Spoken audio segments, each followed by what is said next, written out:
दोस्तों, चढ़ती जवानी और हवस की यह कहानी उत्तर प्रदेश के चिरैयाकोट की है, जहां एक भाई की बहन की शादी चिरैयाकोट के एक गांव में 2.5 साल पहले हुई थी। शादी के बाद उसका बहन की ननद से प्रेम प्रसंग शुरू हो गया और वह 2 साल तक बहन की ननद के साथ सुहागरात मनाता रहा, लेकिन जब ननद ने शादी की जिद की तो जो हुआ आप भी जान ले।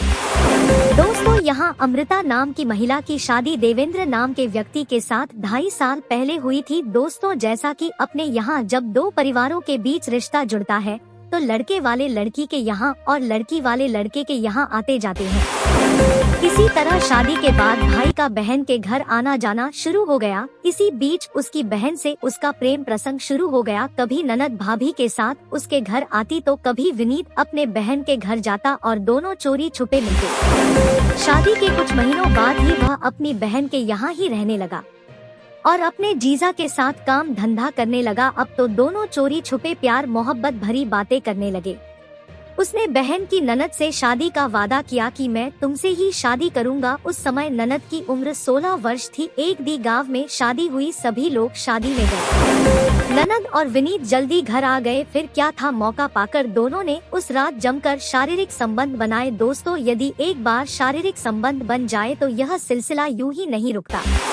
अब तो जब भी मौका मिलता दोनों आए दिन हमबिस्तर होने लगे। इस तरह वह 2 साल तक ननद से शारीरिक संबंध बनाता रहा। अब ननद भी 18 की हो चुकी थी। वह उससे शादी की जिद करने लगी, लेकिन वह उसे टाल देता। जब वह लगातार उस पे दबाव बनाने लगी तो उसने शादी करने से इनकार कर दिया और वह घर से फरार हो गया। तब जाकर उसने अपने भैया और भाभी को अपने और विनीत के बीच शारीरिक संबंध के बारे में पूरी बात बताई। गुस्से में लाल ताल होकर देवेंद्र अपने बहन को लेकर थाने गया और अपने साले के खिलाफ रिपोर्ट दर्ज कराई। रिपोर्ट दर्ज होते ही पुलिस ने आरोपी की तलाश शुरू कर दी। जल्द ही पुलिस ने आरोपी को पकड़ लिया और उसे जेल भेज दिया।